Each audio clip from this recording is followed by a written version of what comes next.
All right, let's do lab 4 with the collections framework, and this lab is going to read a credit card statement. And if you use the file that I gave to you, the credit card statement, I have a list of transactions. I have a date, whether it's a credit or debit, and who it's from, and the amount. So again, as you can see, we have the date and then the credit or debit. So this is what we're going to be working for. Based on whether it's a credit or debit, we're going to add to or subtract from our balance, and I outline that step here.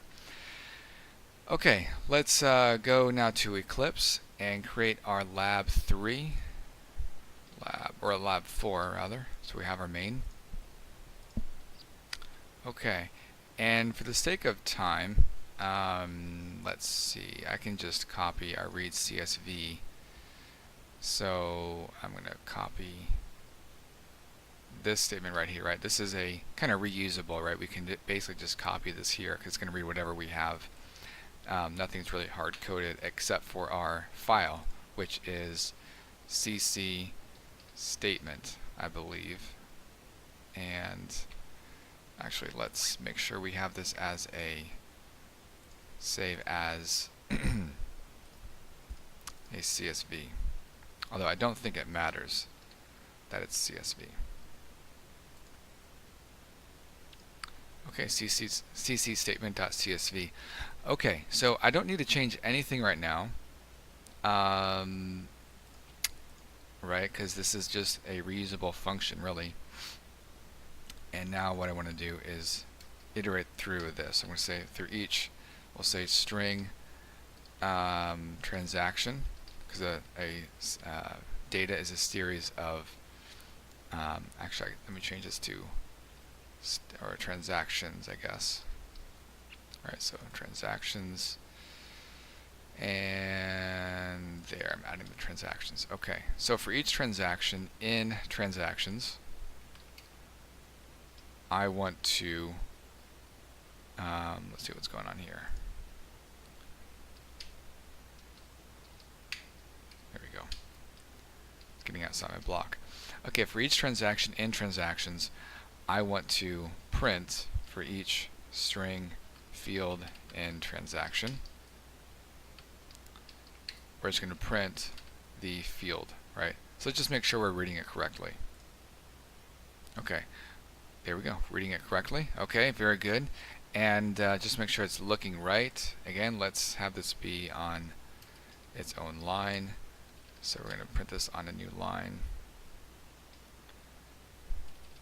And then at the end, we're going to say, actually I don't even need this here, add a concatenation. There we go. Okay. There is our, that's interesting, I don't know why that occurred, but no problem.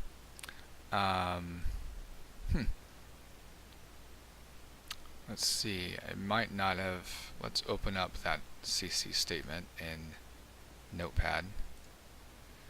And yeah, I did not have a comma there. Okay, so now we need to, again, save as that right there. Okay, my bad, you'll get the correct, you have the correct version. Here we go. Okay, so now with the phone number or the CSV that we did in our practical, this is a little bit different, right? Because we don't necessarily care to have each item, right? So we as the developer need to kind of be aware of what we're reading. So we know that, for example, line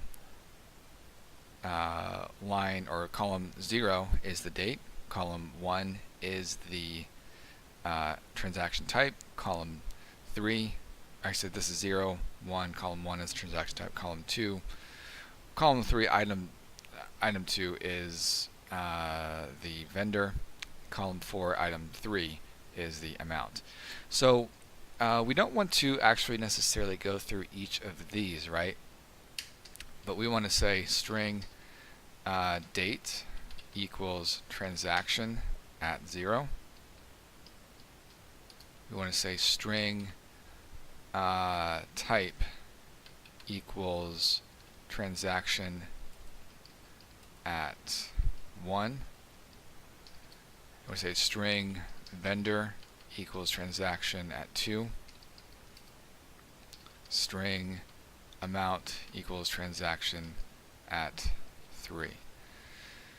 Okay, now when we have all this, then we can concatenate everything just to make sure we have everything. We'll say date plus type plus vendor, and then concatenate the amount. In fact, we can also even concatenate the $sign. Okay, so it's the same thing, but instead of iterating them through its individual variable type, variable name, now we have a variable based on the array. So we have an array here. So this is all looking good. Okay, so what we want to do then is say if, right? If the type, which is the transaction at 1, this column, dot equals ignore case, right? So this could be lowercase, could be, for example, if we had in our CSV statement, we had we want to be able to handle the scenario where this is lowercase, where this is sentence case, and anything in between, right? So I'm gonna once again save this as .csv. Now the reason why I have different cases, once again, is so that we can handle anything with this dot equals ignore case. So if the type equals credit, okay, put this inside parentheses, there we go, then I'm just going to print here add to balance, right? Else if type dot equals ignore case, we'll say equals debit. Then we're going to say sysout subtract from balance. And then if it's else, so for example, some other transaction. So this might be, it might accrue interest. There could be like a fee. So maybe we'll have a scenario where we add that, right? So let's add a scenario where we have say the last day of September. We have a fee of $250, right? And so I'm gonna say credit card statements. Once again, save this as a CSV. Okay, so I'm kind of modifying this as we go. No problem. Run this again. And let's see, we have an error here. Array index out of bounds. Let's see. 0, 1, 2, 3. So something's probably wrong with my statement, and it is. So say our credit holder is, we'll say, MasterCard, right? So it's trying to access a field, but it was not defined there. Okay, so now we should be all good to go. Okay, so there's some other fee. Okay, so we're only concerned about credit and debits, for example. There might be other fees, but this program is handling credits and debits. Okay, so to do that then, let's open up our assignment. So read a credit card created balance variable that calculates the running balance of the user's account. Okay, so we need a double balance. Initialize at 0. If the field says credit, add. If it says debit, subtract. Okay, so let's put that in here. So if here's what we have going on. If it's a credit, then we're going to do balance equals balance plus credit, right? That's what we said we would do. Not credit, but amount. And let's see, that's going to be a string. Let's change this then to double. So what we need to do is actually say, make use of this double dot parse double, then transaction 3. There we go. So this is going to convert this string to a double. And now we can do balance equals balance minus amount. And okay, so when we are done for each, let's then print this out. New balance is the balance.